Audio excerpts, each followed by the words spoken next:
Nós vamos analisar agora duas frases para a gente trabalhar com a relação de sentido entre as palavras. A primeira frase, ou o primeiro período, seria a mulher insatisfeita chegou. Primeira coisa que a gente olha, nós já combinamos, é o verbo. O verbo aí é chegou. Esse verbo, indiscutivelmente, é um verbo de ação, não é isso? E depois que a gente acha o verbo, o que a gente tem que fazer? Dividir a frase em dois grupos. O grupo não verbal do grupo verbal. A parte que tem verbo da parte que não tem verbo. O primeiro grupo seria a mulher insatisfeita, o segundo grupo seria chegou. Cada um desses grupos terá uma palavra importante, terá uma palavra central, terá um núcleo. O núcleo do primeiro grupo será indiscutivelmente mulher. Por quê?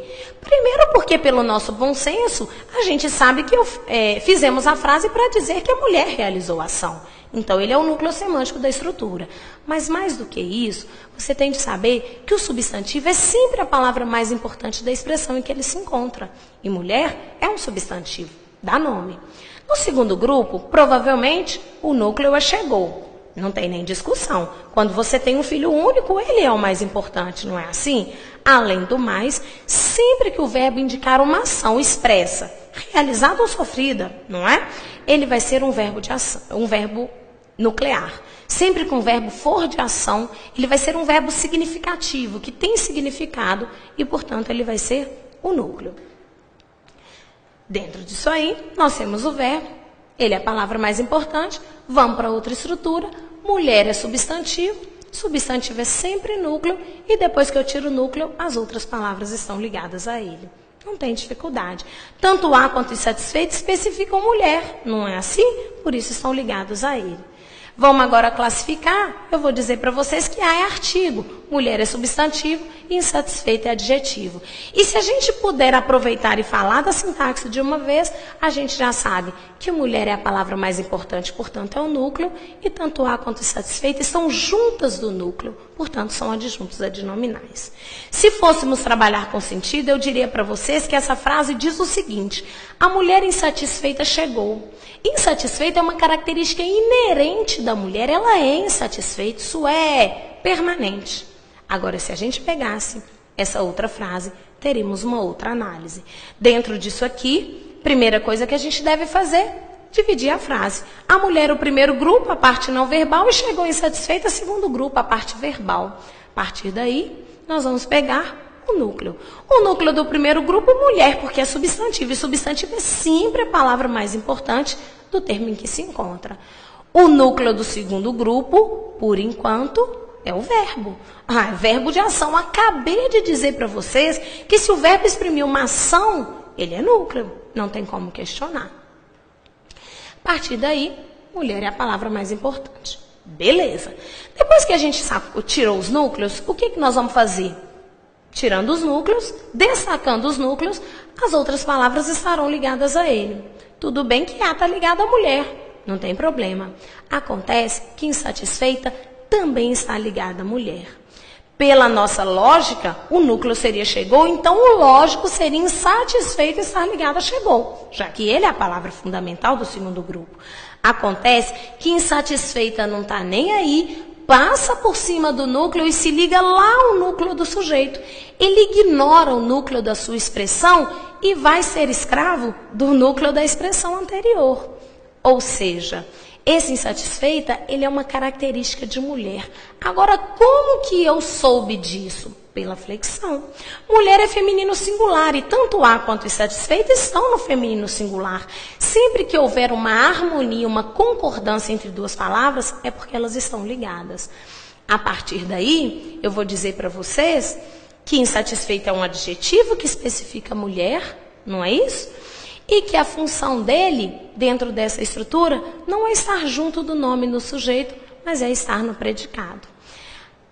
Chegando aí, eu vou dizer para vocês o seguinte: insatisfeita é tanto núcleo quanto chegou. Nós vamos aprender lá na frente o predicado verbo nominal, nós vamos dizer que a mulher chegou e estava insatisfeita na hora que chegou, mas isso não é importante para a aula de hoje. O importante é vocês vocês visualizarem uma coisa. Insatisfeita, embora esteja na parte verbal, não está ligada ao núcleo da parte verbal. Ele passa por cima desse núcleo e se liga ao núcleo lá da parte não verbal. E para que ele possa fazer isso, para que ele tenha essa autonomia, ele tem que ser tão importante quanto o verbo. Ele também tem que ser núcleo. Mas lá na frente vamos aprender que todo predicativo é núcleo. Mas hoje a gente pode ter o bom senso de saber o seguinte: ele tem que ser tão importante quanto chegou para que ele possa passar por cima do chegou e se ligar à mulher. Agora a minha pergunta é: a mulher chegou insatisfeita. Esse insatisfeita não está junto do nome no sujeito, ele está no predicado. Ele exerce outra função. O que eu estou dizendo nessa frase? Que a mulher é sempre insatisfeita ou ela está insatisfeita no momento em que ela realizou a ação? A mulher chegou insatisfeita, ou seja, ela chegou e neste momento ela estava insatisfeita. Em geral, as funções sintáticas podem acarretar, a diferença de função sintática pode acarretar diferença na relação semântica. Traduzindo, a mulher insatisfeita chegou, eu não sei como ela chegou, eu sei que ela é sempre insatisfeita. Agora, a mulher chegou insatisfeita, eu sei que ela está insatisfeita na hora em que ela realizou a ação expressa pelo verbo. O adjunto adnominal lá em cima, ele era uma característica permanente. A mulher insatisfeita sempre é. O predicativo do sujeito, ele é uma característica transitória. Ela não é sempre insatisfeita. Ela está insatisfeita na hora em que ela realizou a ação expressa pelo verbo chegar. Acabou. A partir daí, eu queria que vocês soubessem que o substantivo, sendo sempre núcleo, pode ter ligado a ele um artigo, um adjetivo, um numeral ou um pronome. Vimos isso lá no primeiro exemplo. Os meus 2 livros preferidos. Os artigos, meu pronome, 2 numeral, preferidos adjetivo. Todas essas palavras, quando se ligam ao substantivo, concordam com ele em gênero e número. Esse é um fundamento do português que tem que carregar para sempre. Toda palavra que se liga ao substantivo concorda com ele. Isso é regra de concordância nominal que nós vamos aprender lá na frente. Se o substantivo for masculino singular, tudo no masculino singular. Se ele for feminino plural, tudo no feminino plural. Além disso aí, nós temos uma classificação dos substantivos. Essa classificação ela não é cobrada com grande peso nos grandes concursos. Existem alguns cargos e alguns concursos que cobram, mas, em geral, isso tem pouco peso no português moderno. O substantivo ele pode ser classificado de 5 maneiras. E uma classificação não exclui a outra. Nós vamos trabalhar aqui, com isso vocês vão entender rapidinho. A primeira divisão seria a divisão do substantivo inconcreto e abstrato. Essa é uma divisão que dá uma discussão ampla. Tem aluno que fala, substantivo concreto é aquele que você pode pegar, abstrato é o que você não pode pegar. Isso é um pouquinho falho. Na verdade, gente, substantivo concreto é aquele que tem existência autônoma, não depende de outro ser para existir. Por exemplo, quando eu falo assim com vocês, mesa existe. Independente se eu acreditar, se eu puder pegar nela ou não, se ela estiver perto de mim ou longe, ela existe. Ela é um substantivo concreto. Agora, se eu falar com você a saudade que eu tenho da minha mesa, a saudade, ela já não tem uma autonomia. Porque o sentimento só existe se tiver alguma pessoa sentindo. Tem um teórico, tem um livro de um teórico que diz o seguinte: os substantivos abstratos, eles têm dependência dos substantivos concretos. Por exemplo, João é concreto. Agora, a tristeza depende do João sentir a tristeza para que exista. A beleza depende que o João seja belo para que ela exista. O substantivo abstrato depende de outro ser para que tenha existência. Daí eu posso dizer para você que beleza, cansaço, prazer, alegria, tudo é abstrato. Mas Deus é concreto. Ah, professora, mas eu não acredito em Deus. Tudo bem, opção sua religiosa. Acontece que você acreditando ou não, Deus existe, ainda que seja para você no mundo da ficção. Fada, existe. Ah, mas eu não acredito, eu nunca vi um. Porque você nunca assistiu o filme do Peter Pan. Se você assistir e ligar o filme, você vai ver que a Sininho existe, ainda que no mundo da imaginação.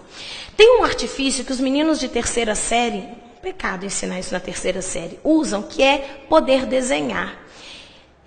Isso auxilia, por exemplo, fada, ainda que não exista no mundo real, você tem uma imagem, você vislumbra uma imagem da fada, ela é um substantivo concreto. Agora, a tristeza você não consegue desenhar. Você consegue desenhar um homem triste, mas não é a tristeza em si.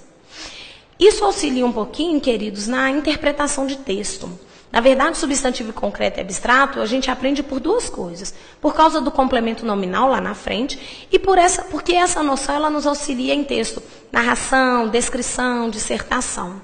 Se vocês forem trabalhar esses três tipos textuais, narração e descrição são textos concretos. Via de regra, no geral, eles trabalham com uma imagem. Não é assim? Você vai narrar a história do Joãozinho, é uma história concreta. Quando você vai fazer uma dissertação, você já faz um texto abstrato. Porque a dissertação, ela não trabalha especificamente com a miséria que o Joãozinho passa. Não trabalha basicamente com a história do Joãozinho específico, mas trabalha com a miséria de uma forma geral, entende? Por exemplo, eu posso descrever uma favela. Texto concreto. Trabalhei com uma imagem. Agora eu posso, por exemplo, fazer um artigo de opinião sobre a desigualdade social. Já seria um texto abstrato. Porque aí, na verdade, esse artigo de opinião, eu falar da pobreza, da desigualdade, eu estou falando de temas abstratos que dependem de outro ser para existir. Que dependem de outro ser, na verdade, para que tenha uma noção completada.